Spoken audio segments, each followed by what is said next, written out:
പിന്നെ താങ്ക്സ് പറയാനുള്ളത് റബേക്ക ഡോക്ടറോടാണ്. അത് പിന്നെ നമ്മൾ ഇതിനു മുമ്പ് നമ്മുടെ കൺസൾട്ടിങ്ങിന്റെ സമയത്ത് തന്നെ നിങ്ങൾ ശ്രദ്ധിച്ചിട്ടുണ്ടാവും, വളരെ പോസിറ്റീവ് എന്ന് പറഞ്ഞു കഴിഞ്ഞാൽ അത്രയും പോസിറ്റീവ്.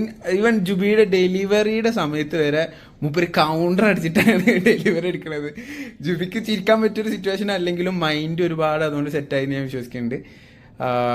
പിന്നെ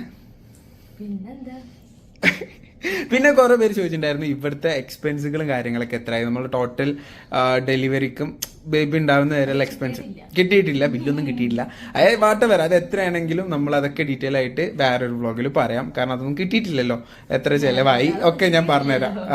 എനിക്ക് ബുക്ക് എടുത്ത് കൂട്ടേണ്ടി വരും, കാരണം റൂമിന്റെ ഇതിലാറ് എനിക്ക് തോന്നുന്നു ഫുഡ് എക്സ്പെൻസ് ആണ് കൂടുതൽ വന്നിട്ടുള്ളത്. എന്തായാലും നമുക്ക് നോക്കാം, അതൊക്കെ നമ്മൾ ഡീറ്റെയിൽ ആയിട്ട് നെക്സ്റ്റ് വ്ളോഗിൽ പറയുന്നതായിരിക്കും. ഇപ്പോൾ നമ്മൾ ഡിസ്ചാർജ് ആയി വീട്ടിലേക്ക് പോവുകയാണ്.